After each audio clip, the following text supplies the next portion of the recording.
Bismillahirrahmanirrahim. Assalamualaikum warahmatullahi wabarakatuh. Teman-teman sekalian, hari ini kita akan belajar mengenai evaluasi pembelajaran masyarakat. Nah, materi ini bisa teman-teman gunakan untuk panduan teman-teman menyusun proposal maupun kegiatan proyek kemanusiaan. Jadi, materi-materi yang hari ini disampaikan merupakan um, ringkasan seluruh materi yang bisa teman-teman secara kontekstual gunakan di lapangan. Oke, materi yang selanjutnya ini berkaitan dengan identifikasi pengembangan lembaga, desa, atau tempat teman-teman melaksanakan kegiatan. Nah, yang pertama mengenai potensi dan keunikan.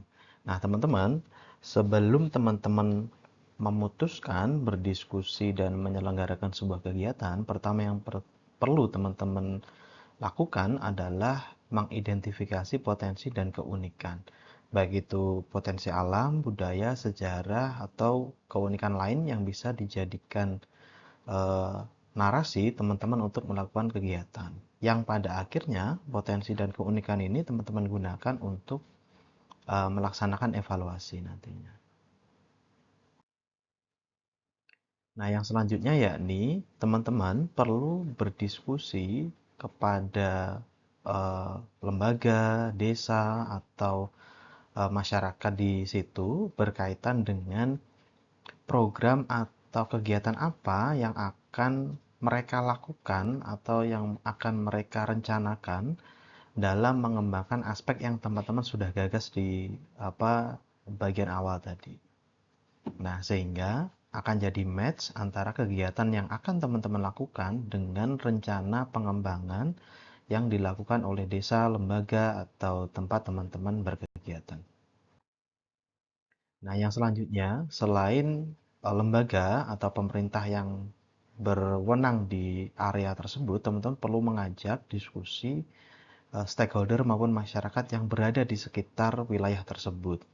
Sehingga nanti ketika kegiatannya sudah berlangsung, teman-teman tidak ada gejolak karena sudah mengajak seluruh aspek masyarakat, stakeholder maupun masyarakat, serta pemerintah. Sehingga apa yang teman-teman lakukan itu match antara gagasan idealis teman-teman, rencana pengembangan yang dilakukan oleh pihak yang berwenang, dalam hal ini pemerintah, ke pimpinan yayasan, pimpinan lembaga, dan termasuk pengembangan dari masyarakat.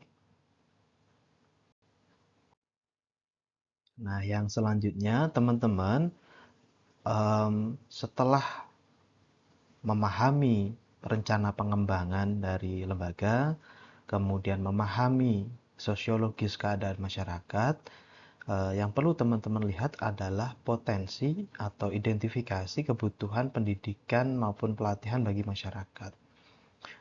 Pendidikan dan pelatihan ini bentuknya macam-macam ya, teman-teman. Bisa sosialisasi, bisa pelatihan praktis, bisa pendampingan, dan lain sebagainya. Intinya teman-teman perlu mengidentifikasi kegiatan apa yang akan teman-teman lakukan yang muatannya ada nilai-nilai edukasi, nilai-nilai peningkatan kualitas, yang tentunya itu dilaksanakan dengan proses pembelajaran. Baik sosialisasi, pelatihan, pendampingan, itu kan ada proses pembelajarannya di dalam. Nah, konten itu yang penting, yang wajib teman-teman munculkan ketika melaksanakan kegiatan. Karena sekali lagi, jurusan kita atau program studi kita adalah pendidikan masyarakat. Skopnya harus ada nilai-nilai edukasi di situ.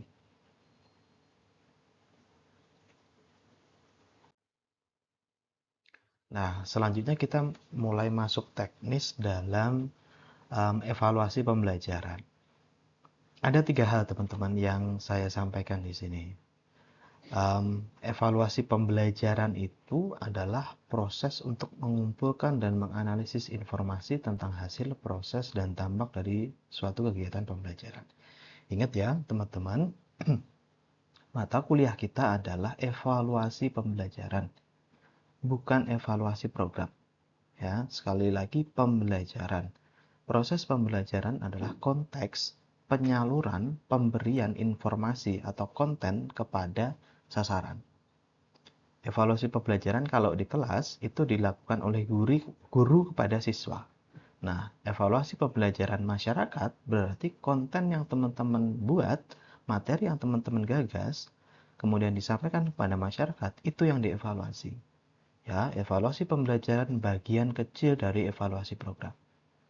Oke, kita harus fix dulu di bagian itu.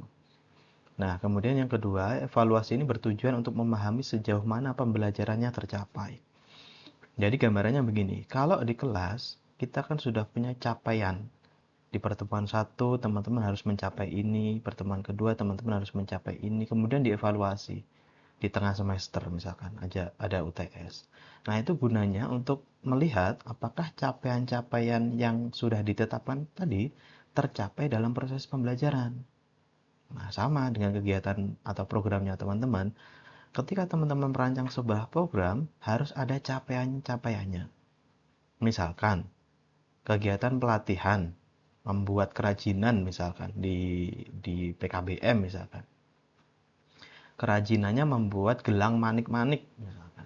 Nah, teman-teman perlu sampaikan capaian-capaian apa yang seharusnya warga belajar capai. Misalkan satu, mampu memilih warna manik-manik yang sesuai dengan tema misalkan. Dua, mampu membuat manik-manik sesuai dengan apa namanya kebutuhan pasar. Yang tiga, mampu menjual atau membuat marketplace di Shopee atau Tokped gitu. Nah, nanti dievaluasi apakah proses pembelajaran yang teman-teman sampaikan itu sesuai dengan capaiannya itu atau enggak. Gitu.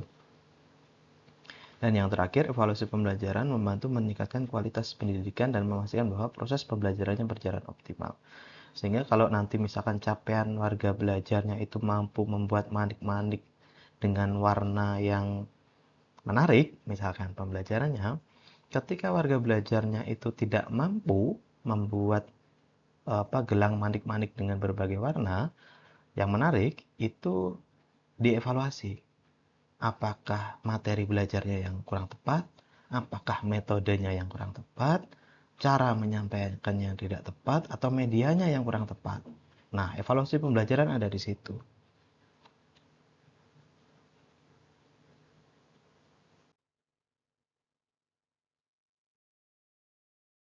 Nah, kita masuk lebih dalam lagi mengenai evaluasi. Nah, evaluasi pembelajaran itu dapat membantu mengukur sejauh mana masyarakat telah memahami tujuan dari proyek yang teman-teman laksanakan. Yang selanjutnya, nah metode ini yang disinggung tadi di awal. Jadi, ketika pembelajaran, teman-teman kan tentu memahami bedanya guru atau dosen yang menyampaikan materi secara ceramah dengan dosen atau guru yang menyampaikan materi dengan studi kasus misalkan. Nah, teman-teman kan dua metode ini kan berbeda ya teman-teman. Nah, efektif atau enggak dengan sebuah pembelajaran yang teman-teman sampaikan gitu. Kan bisa dilihat dari situ. Sama ketika teman-teman juga kegiatan di lapangan, evaluasi pembelajaran masyarakat. Misalkan teman-teman ingin menyampaikan pelatihan, membuat gelang manik-manik tadi, tapi metodenya pakai ceramah. Nah, padahal pelatihan itu kan konteks utamanya adalah keterampilan. Core yang disasar itu adalah keterampilannya, bukan pemahaman secara intuitifnya. Jadi kalau pakai metode ceramah tentu kan tidak pas. Nah, kayak begitu. Jadi evaluasi ini penting digunakan untuk melihat apakah metode yang digunakan itu sesuai dengan um, pembelajaran yang atau konten pembelajaran yang disampaikan.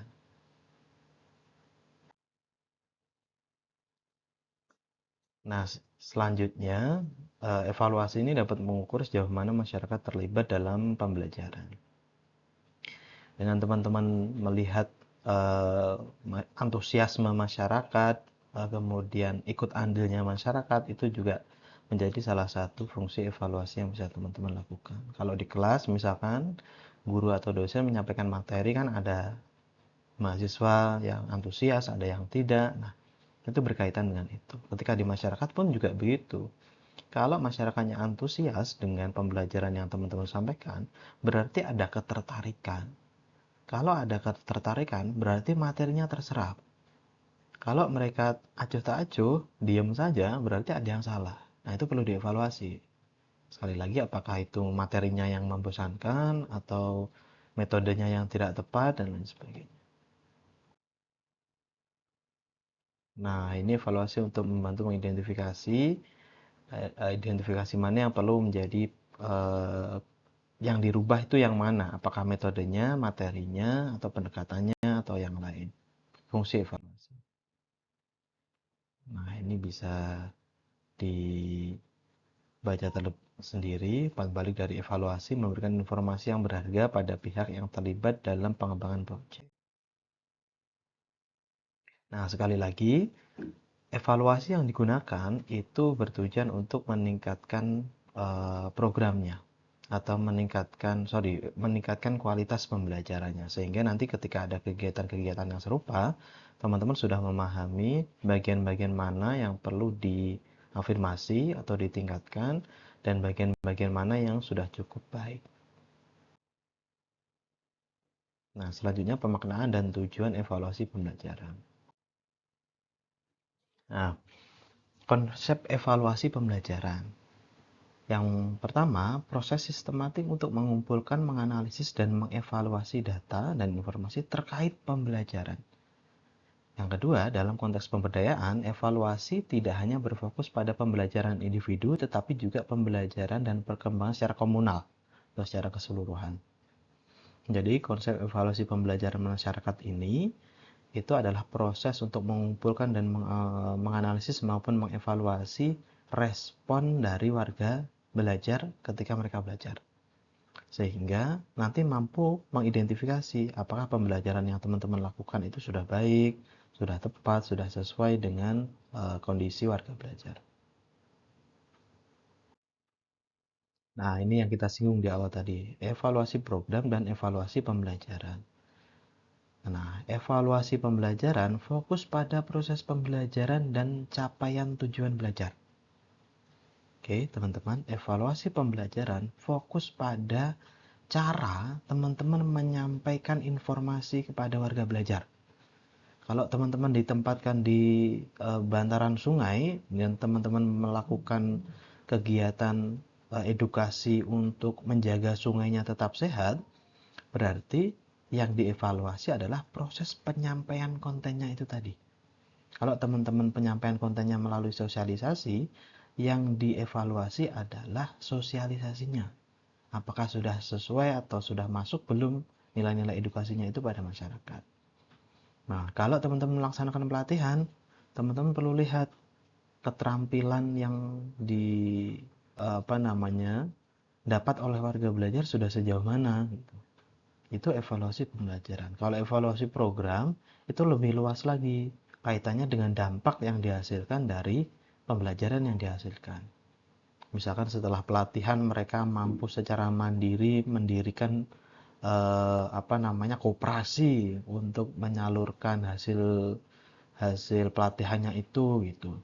Atau misalkan setelah teman-teman melakukan edukasi mengenai kebersihan sungai, masyarakat itu secara mandiri eh, membuat gerakan untuk bersih-bersih sungai atau menjaga sungai jadi lebih baik atau menjadikan sungainya jadi sebuah objek wisata gitu-gitu. Nah, itu bagian dari evaluasi program. Jadi dampaknya yang diukur lebih jauh. Tapi kalau evaluasi pembelajaran mengukur konten, sekali lagi konten yang teman-teman buat untuk masyarakat. Sama seperti di kelas. Bagaimana dosen menyampaikan materi di kelas, kemudian dievaluasi. Nah, sebatas itu. Bentuk evaluasinya kan bisa tanya jawab di kelas, bisa tes, bisa wawancara, dan lain sebagainya. Nah, apa sih pentingnya evaluasi pembelajaran? Yang pertama, mengukur apakah tujuan pembelajarannya tercapai atau tidak. Yang kedua, apakah pembelajarannya efektif. Yang ketiga, dengan cara apa ditingkatkan. Kalau kita sudah bisa melihat bagian mana yang kurang dari sebuah pembelajaran, tentunya bisa ditingkatkan di bagian itu.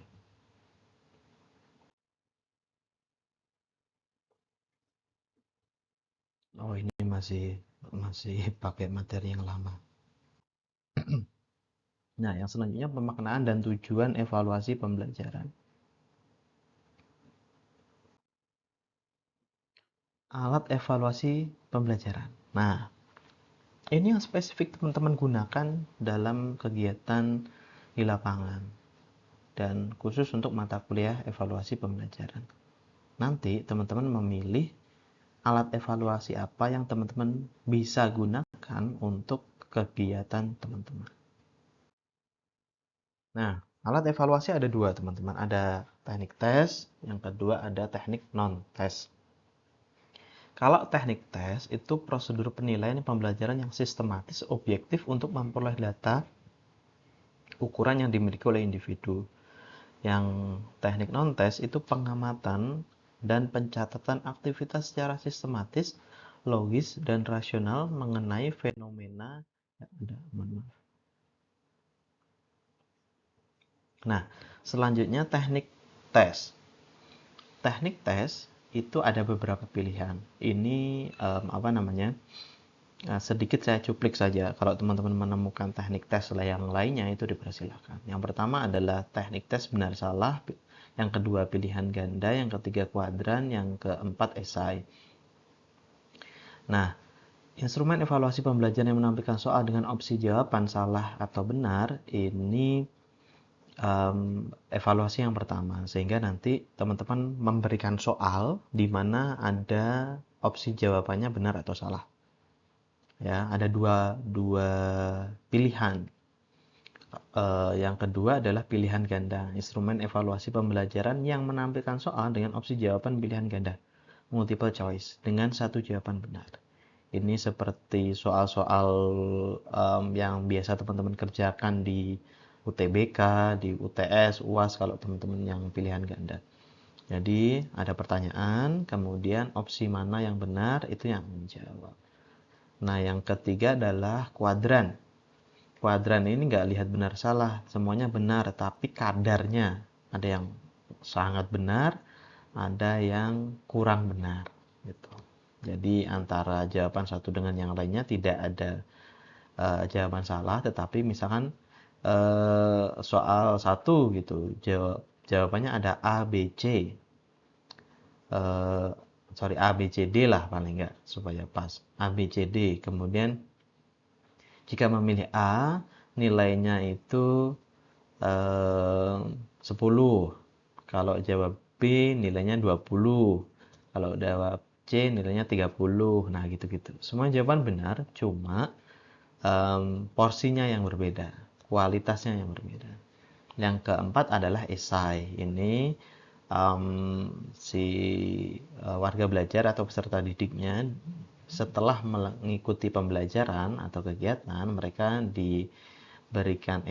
diberikan soal untuk membuat esai. Nah, nanti teman-teman punya kisi-kisinya. Kalau esainya seperti ini, nilainya berapa? Kalau esainya seperti ini, nilainya berapa? Gitu-gitu. Bentuk teknik tes ini digunakan untuk pembelajaran yang sifatnya itu untuk mengetahui secara umum keadaan warga belajar. Misalkan satu grup teman-teman yang dampingi itu ada 10 orang gitu. Nah, nanti capaiannya bisa dilihat secara umum gitu. Tidak per personal gitu, tapi umum. Oh, satu kelas ini ternyata capaiannya itu di atas rata-rata misalnya. Gitu, teman-teman. Nah, kalau teknik non-tes ini lebih pada penilaian yang sifatnya personal atau individu. Misalkan teman-teman dari 10 orang tuh diwawancara 3 gitu. Gimana tadi proses sosialisasinya? Apakah cukup menyenangkan atau cukup memberikan manfaat itu. Jadi tidak banyak yang diwawancara tetapi mendalam gitu. Nah, kemudian teknik non-tes yang lainnya adalah checklist. Jadi misalkan warga belajarnya mampu ini, mampu itu, nanti di checklist, checklist, checklist. Gitu.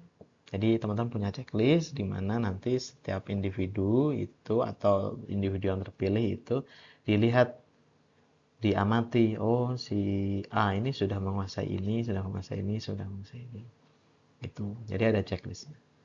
Yang ketiga yakni observasi, instrumen evaluasi pembelajaran dengan memperhatikan atau peningkatan kapasitas individu secara seksama. Jadi ketika proses pembelajaran, teman-teman melihat nih, oh ini sudah antusiasnya sudah oke, dan lain sebagainya. Tapi seluruh teknik non-tes ini harus ada kisi-kisinya, teman-teman. Harus ada panduannya. Jadi nggak boleh kira-kira.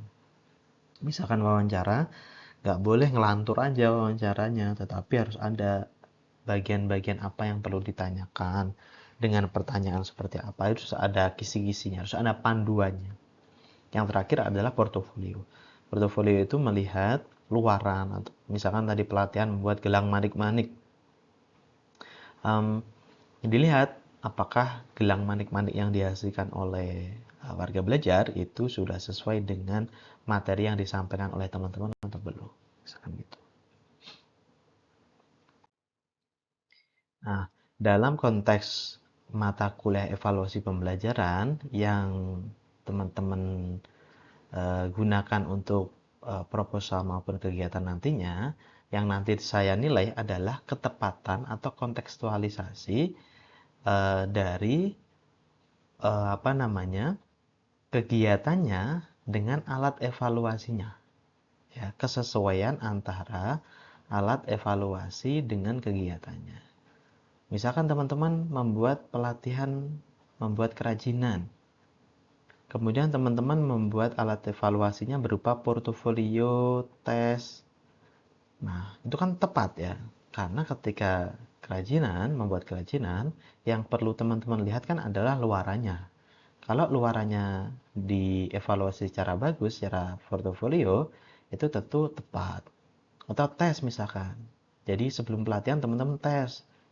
Apakah warga belajarnya mengetahui mengenai ini atau enggak gitu. Nah, setelah selesai pembelajaran dilakukan tes lagi atau pre-tes, post-tes. Oh, ternyata awalnya pengetahuan mereka membuat kerajinan itu 70 gitu.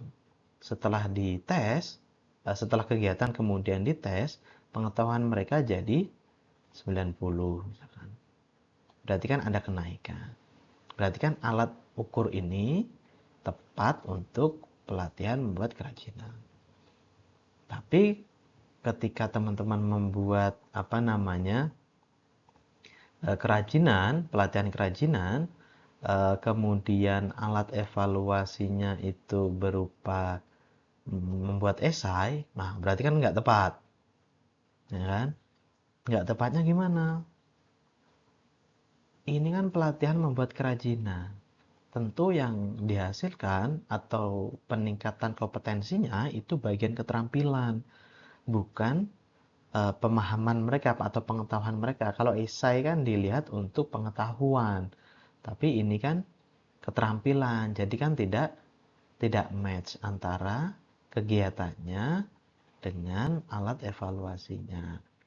Nah, yang saya nilai dari proposal teman-teman maupun kegiatannya teman-teman adalah sekali lagi ketepatan antara kegiatan dengan alat evaluasinya. Oke, jadi kalau teman-teman kegiatan dan alat evaluasinya match, tentu nilainya akan bagus. Tetapi ketika alat evaluasi dan kegiatannya tidak match, berarti nilainya jadi kurang bagus. Nah, itu saja sih yang perlu saya sampaikan dalam materi evaluasi pembelajaran. Harapannya teman-teman mampu membuat kegiatan yang baik, yang sesuai dengan apa namanya konsep-konsep pemberdayaan masyarakat, tapi tetap evaluasinya itu sesuai kontekstual dengan kegiatan yang dilakukan oleh teman-teman. Saya kira itu yang perlu saya sampaikan. Terima kasih. Wassalamualaikum warahmatullahi wabarakatuh.